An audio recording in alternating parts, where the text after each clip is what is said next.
My family took us hiking that day. Without warning, my parents and sister pushed me and my 6-year-old son off a cliff.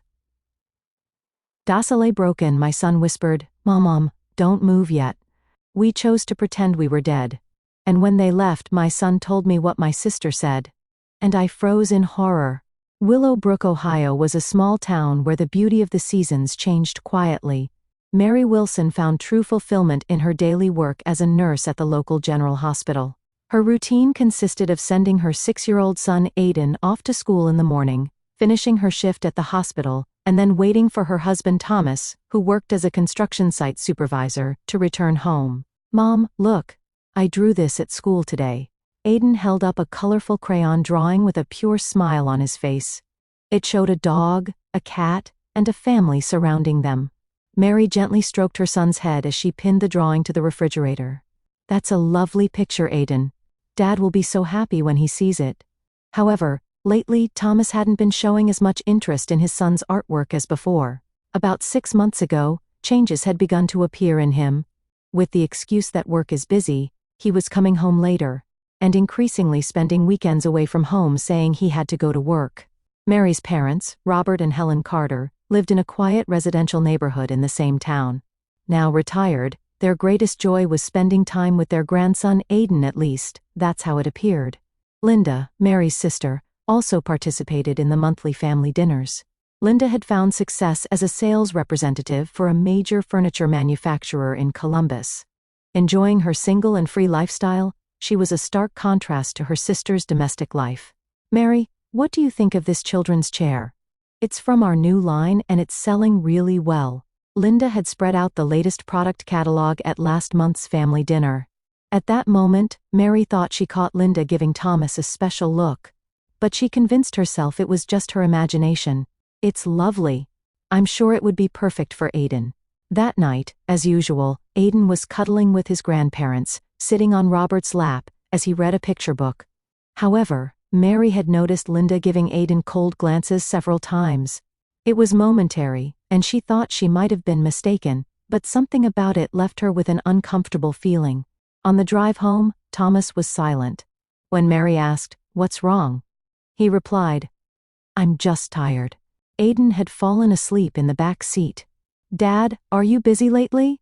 To Aiden's question, Thomas answered briefly through the mirror, "Yes, we have a big project." The following week, Robert called, "Mary, how about going hiking with the family this Saturday? Linda will be there too. Let's all enjoy nature together for the first time in a while." "That sounds nice. Aiden will be thrilled.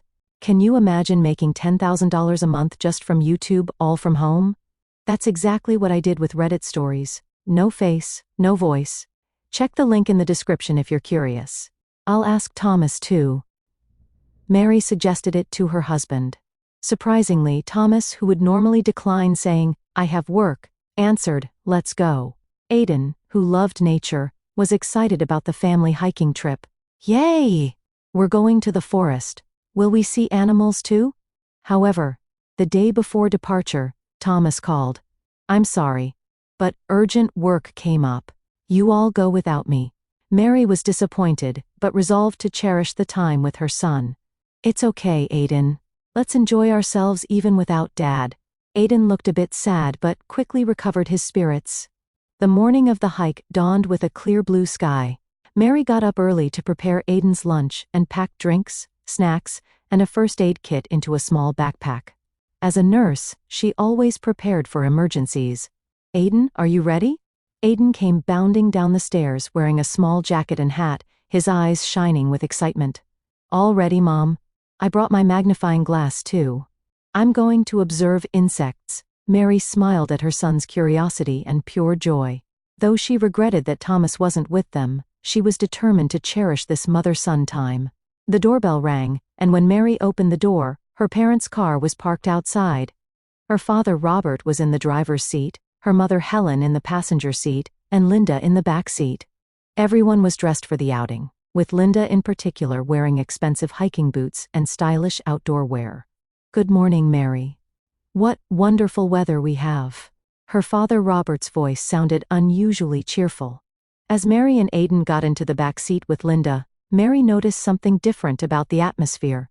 Her parents exchanged brief glances, and Linda was strangely tense, staring at her cell phone. "So Thomas couldn't make it after all," Linda said. There seemed to be something hidden in her voice that Mary couldn't quite make out. "Yes," he said, "urgent work came up. It's disappointing, but it can't be helped." "Yes, it can't be helped." Linda's response seemed a bit too quick. As the car left town and climbed the mountain road toward the forest, her parents were unusually talkative. Helen in particular kept repeating, "Today will be a special day." Mary felt uncomfortable with these words but thought it was just expectation for a pleasant family outing. Aidan was absorbed in the scenery outside the window, pointing at passing trees and rocks and repeatedly asking, "What's that? And what's this?" Grandfather Robert answered his grandson's questions more enthusiastically than usual, occasionally exchanging glances with Helen through the rearview mirror. After driving for about an hour, the car turned onto a narrow, unpaved road. Mary realized this was an unfamiliar route. "Dad, where are we going?" When Mary asked, Robert shrugged. "I found a different route. It's a place tourists don't visit much. The view is amazing." The car finally stopped at a small, undeveloped parking area. There were no other cars around, and silence dominated the area. As everyone got out of the car and shouldered their backpacks, Mary felt uneasy again. Her parents and Linda had too little luggage for a long hike. "Dad, are you sure this trail is okay?" "There's nobody here," Mary asked worriedly. "Don't worry, Mary. This place is a hidden gem. The view from the top is breathtaking," Robert answered with confidence. "That's right, Mary. Trust us. We just wanted to show you a special place," Helen added.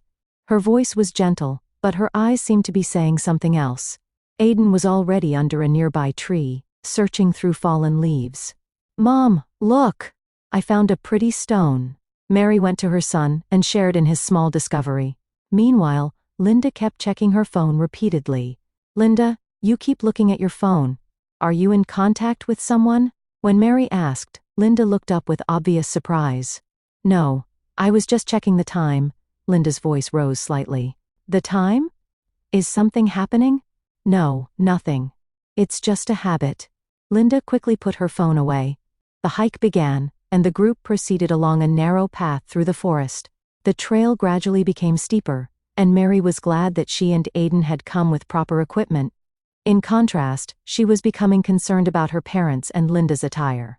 "Why are you so lightly dressed for a long hike?" When Mary asked, her mother Helen waved her hand to indicate there was nothing to worry about. "We'll be fine just going there and back. Besides, today is a special day." That phrase again. Mary tilted her head but thought she should catch up with Aidan, who was walking ahead holding hands with his grandfather. The sky, occasionally visible through the trees, was still blue and clear, but clouds of anxiety were gathering in Mary's heart. She felt uncomfortable with the glances exchanged between her parents and Linda, the unnatural conversation, and most of all, their behavior that was so different from a normal hike. The path suddenly opened up, and they emerged near a steep cliff. A deep valley spread out below, with the glimmer of a small lake visible in the distance. The wind blew strongly, and Mary instinctively gripped Aidan's hand tightly.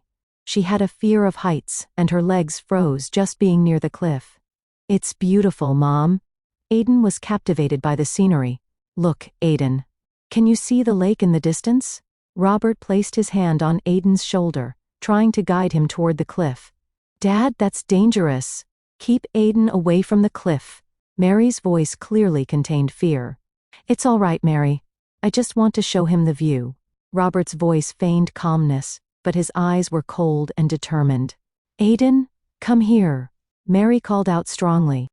Aidan responded to his mother's voice and tried to move away from his grandfather.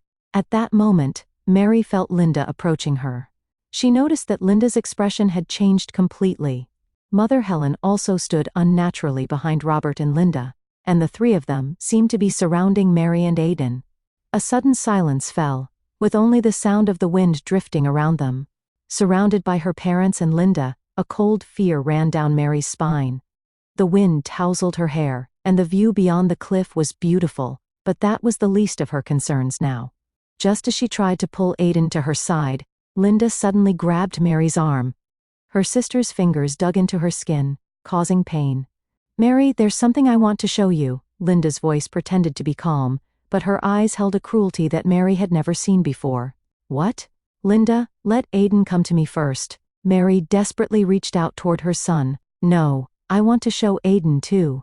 Linda's mouth twisted eerily. Just as Mary tried to shake off Linda's hand, Father Robert picked up Aiden. As Aiden's small body left the ground, he exclaimed in surprise, "Grandpa?" Mary screamed in terror. "Let go of Aiden. What are you trying to do?" Mary's scream echoed through the forest, startling birds into flight. As if in response, Mother Helen abruptly moved behind her. "Mary, you were always a good child." Helen's voice was strangely gentle. "But sometimes, sacrifices are necessary for the family." With those words, Helen pushed Mary forcefully toward the cliff. Caught off guard, Mary lost her balance and staggered several steps toward the edge of the cliff. As her feet nearly left the ground, understanding flashed through her mind like lightning. Her family was trying to kill her and Aiden. Before her eyes, frozen with fear, Father Robert made a motion as if to throw Aiden toward the cliff. Aiden's scream pierced Mary's ears. "Mom!" That voice awakened the maternal instinct dormant within Mary. Forgetting even the danger to her own life, she desperately lunged to grab and hold her son. The moment her fingers touched Aiden's jacket, Linda pushed her strongly from behind. "Why?" Mary's scream vanished into the sky. Mary and Aiden fell from the cliff. During the fall, Mary instinctively held Aiden tight, shielding her son with her body. The two of them tumbled down, hitting trees and rocks along the cliff face.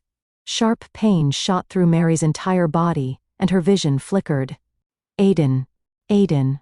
Calling her son's name, she curled her body to somehow protect him. Each impact assaulted her back, shoulders, and legs. But she never let go of Aiden. With a final major impact, they were violently slammed to the ground. Intense pain shot through Mary's body, and for a moment she nearly lost consciousness. But the desire to ensure her son's safety pulled her back from the sea of unconsciousness. When Mary opened her eyes, Aiden was trembling slightly under her body. Her entire body screamed with pain, and her right leg and left arm had become immobile. They were probably broken. But strangely, Aiden, protected by her body, seemed to have escaped serious injury. "Aiden, are you okay?" Mary's hoarse voice was barely audible. Aiden answered in a small, trembling voice. "Mom, are you okay? Aiden, are you hurt?" Mary desperately tried to check her son's body. "It hurts a little, but I'm okay." Aiden's voice was shaking but steady. Voices could be heard from the cliff above. Mary looked up, taking great care not to move her neck. She could see her parents and Linda peering down from the edge of the cliff. In the twilight, their silhouettes appeared black and ominous. "Can you see? Are they moving?" Her mother Helen's voice carried on the wind. "No, they don't seem to be moving." Her father Robert's low voice answered. "We need to check. We have to go down." Linda's voice had a hint of urgency. Mary instinctively hugged her son tighter and closed her eyes.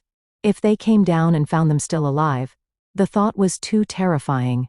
At that moment, the words Aiden whispered in his mother's ear nearly stopped Mary's heart. "Mom, we shouldn't move yet." Mary was amazed at the words of her 6-year-old son. Aiden had understood the situation and realized they needed to play dead. Despite her surprise at her son's wisdom, Mary did as he suggested. She remained still, and Aiden likewise remained perfectly still in his mother's arms. After a moment of silence, Linda's voice was heard again from the cliff above. The wind had grown stronger, and mixed with the sound of swaying trees, their conversation reached them in fragments. "It's too dangerous to go down. They don't seem to be moving anymore." Linda's voice had a strange relief mixed in. "Let's leave them as they are. Nobody will come here." Father Robert's voice was calm, as if they were discussing a mere accident cleanup. "I really never thought it would come to this." Mother Helen's voice sounded slightly shaken. However, it wasn't guilt, but rather anxiety about the change in plans. And then, Linda's next words froze Mary's heart. "Don't regret it. Now Thomas and I are free. We'll get the insurance money, and the obstacles are gone. We never needed that child in the first place." Mary couldn't believe her ears. Her husband Thomas and her sister Linda, and insurance money. In her mind, the events of the past few months began to rapidly connect. Thomas's late returns home, Linda's unnatural glances, and this hiking trip. It had all been planned.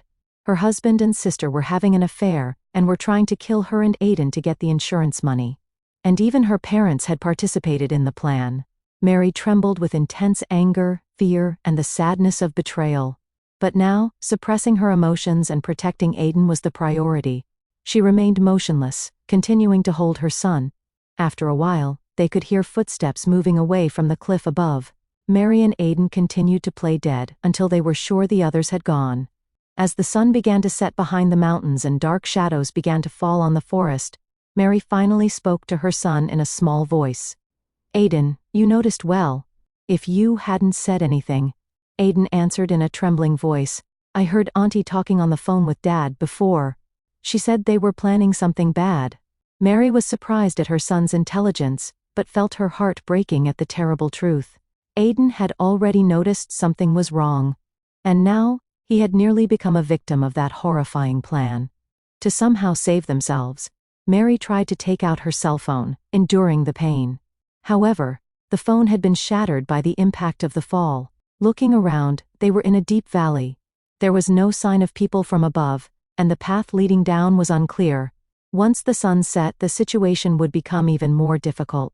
"Aiden, listen. We need to get out of here. But I can't move my body. Can you walk?" Mary checked her son's condition. Aiden bravely answered, "Yes, Mom. I'll go get help." "No, I can't let you go alone. Let's move together." Little by little, Mary decided, no matter how painful it was, she couldn't leave her son alone. Especially now, after being betrayed by her family. A life-or-death escape awaited Mary and Aiden. But as she gripped her son's small hand, she strengthened her determination to survive. They had been betrayed by their family and brought to the brink of death, but supporting each other, they took their first step forward, enduring pain and fear to somehow survive. Mary and Aiden slowly made their way down the steep slope below the cliff. Mary's right leg and left arm were in severe pain, probably broken. She bit her lip to endure the pain, while moving little by little, relying on Aiden. "Mom, it's flatter over here." Aiden went ahead of his mother, looking for a safe path. With bravery and calmness beyond his 6 years, Aiden was helping his mother. Sometimes he gathered branches from the surrounding trees to make a makeshift crutch for Mary. "Aiden, tell me if you get tired. We can rest, okay?" Mary worried about her son. "I'm fine, Mom. I'm strong," Aiden answered, puffing out his chest. In that small back, Mary felt an incredible reliability that nearly moved her to tears. By moonlight, they continued walking through the forest for hours. Mary's watch was still working and showed it was past 11 p.m. Aiden looked tired but never complained. "Let's rest a little." Mary sat down under a large tree. Aiden sat next to her, nestling in his mother's arms. "Mom, will Dad not come back anymore?" Aiden's small voice echoed in the darkness. Mary was at a loss for words. How could she explain? That her husband had tried to kill them. That he was having an affair with her sister. That it was for insurance money.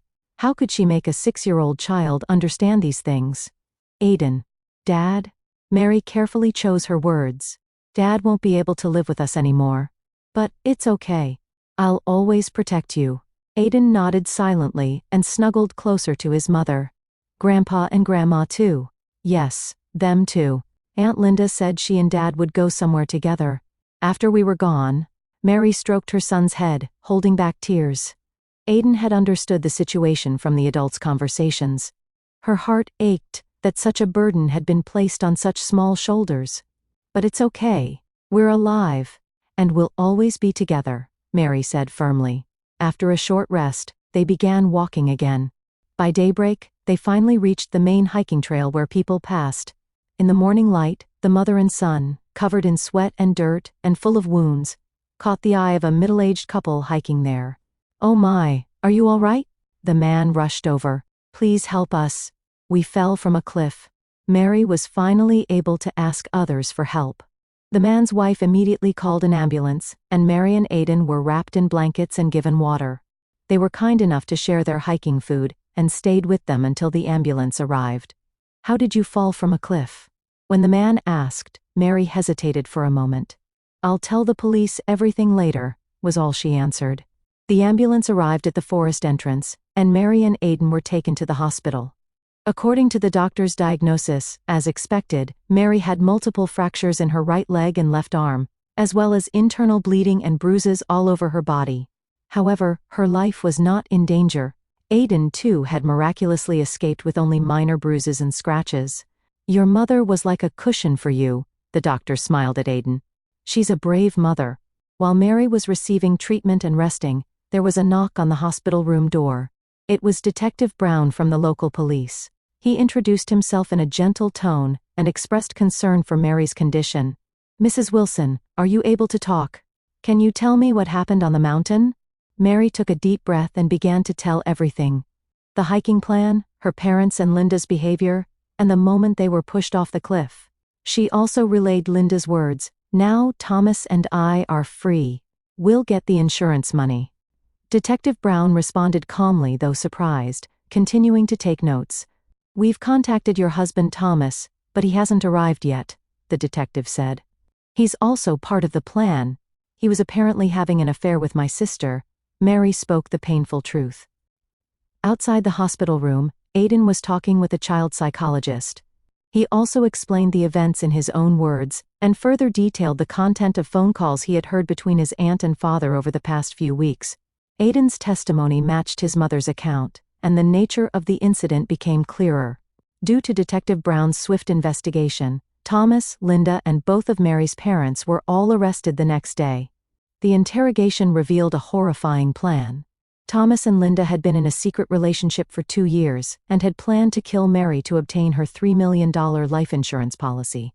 They had planned to eliminate Aiden as well, since he could potentially be a witness. Mary's parents had been promised $500,000 by Thomas to participate in the plan. The trial began, and Mary had to face her husband and family. She appeared in court in a wheelchair, but stood at the witness stand with strong determination. "The people I trusted most, husband, my parents, my sister, they tried to take my life and my son's. But we survived. Because true strength lies in love. The bond between my son and me was stronger than their malice." Her words resonated throughout the courtroom, and sobs could be heard from the gallery. Aiden, too, bravely took the witness stand, despite being a child. "Grandpa and Grandma pushed, and Mom protected me. Dad and Auntie are bad people." His simple words carried a powerful truth. In the defendant's box, Thomas and Linda hung their heads, but Mary's parents tried to stand up to say something. However, they were forced into silence by the judge's restraint. As a result of the trial, Thomas, Linda, and both of Mary's parents were all found guilty. Thomas and Linda received 25-year prison sentences for attempted murder, and Mary's parents were sentenced to 15 years. When leaving the courthouse, Mary was now using crutches. Her body was gradually recovering, but the wounds in her heart didn't seem likely to heal easily. Nevertheless, she gripped Aiden's small hand firmly, determined to move forward step by step toward a new future. "Mom, what are we going to do now?" Aiden asked. "A new beginning, Aiden. We're going to start a new life, just the two of us." Mary had received tremendous support from her nursing colleague Jennifer, whom she had met during her recovery period at the hospital. Jennifer herself was a domestic violence survivor and deeply empathized with Mary's situation. "Mary, I'm moved by the strength of you and Aiden. What are you going to do now?" Jennifer asked. "I haven't decided clearly yet, but I think Aiden and I need a new beginning. My sister lives in Colorado. Her town is a wonderful place. It might be perfect for a new start." Mary began to seriously consider Jennifer's suggestion. Aiden was also positive about going to a new place. "Mom, are we going to a new house? Will I make friends?" Aiden asked, hopefully. "I'm sure you will, Aiden. We're together, so we can overcome anything." Mary was standing at the edge of fate's cliff again, just as when she had fallen from the real cliff. But this time, she had the courage to move forward with her son. She looked up at the sky and felt freedom. No one could hurt them anymore. She had learned the true meaning of family through a severe ordeal. On the day the trial verdict was delivered, the courtroom was wrapped in a solemn atmosphere. Mary sat quietly, waiting for the judge's words. Next to her, a social worker accompanied Aiden. When the verdict was read, a moment of silence flowed through the courtroom. But suddenly, Thomas stood up and shouted at Mary. "It's your fault. You ruined everything." Linda shouted just as loudly. "I'm more suitable for Thomas than you." That child is weak and useless just like you." As guards restrained the two, Mary quietly closed her eyes. Her parents silently bowed their heads, but there was no color of regret in their eyes. Mary looked at them one last time and bid farewell in her heart. 3 months later, Mary and Aidan had moved to a small mountain town in Colorado. They were renting a room in a guest house run by Jennifer's sister Martha and starting a new life. Mary had begun working as a nurse at a local clinic, and Aidan had started at a new school. "Aidan, how's school? Have you made new friends?" Mary asked her son one evening. "Yes, I play with Jason and Mike, but sometimes I remember that time and get scared," Aidan answered honestly. "I feel the same," Mary hugged her son. "But remember, we'll get through it together." Mary and Aidan regularly attended therapy, facing their trauma. Sometimes they were haunted by nightmares, but they felt they were healing little by little. One day, the principal of the town's elementary school, David Clark, visited the clinic. He had come to report on Aidan's progress at school. "Your son is truly remarkable. To be so positive and caring despite everything he's been through." Mary smiled. "Thank you. Aidan is my pride." Over the next few weeks, David occasionally stopped by the clinic. He was kind and showed genuine interest in Mary and Aidan. Mary gradually began to open her heart to him. Meanwhile, in a distant prison, the bonds of the former family had completely collapsed. The relationship between Thomas and Linda had developed cracks in prison life, and Mary's parents continued to justify their actions. They never reached true repentance, but rather deepened their hatred. A year later, on Aidan's 8th birthday, Mary held a small party. Martha, Jennifer, David, and school friends attended the party. The house was filled with cake, presents, and the laughter of children. David stood next to Mary and spoke quietly. "Mary, I'm truly impressed by the strength of you and Aidan. You've taught me that there are things more precious than blood ties." Mary gazed out the window at the sunset over the distant mountains. "We've learned that family is something you choose. True family exists where there is love, trust, and respect." She turned her eyes back to her son's smiling face.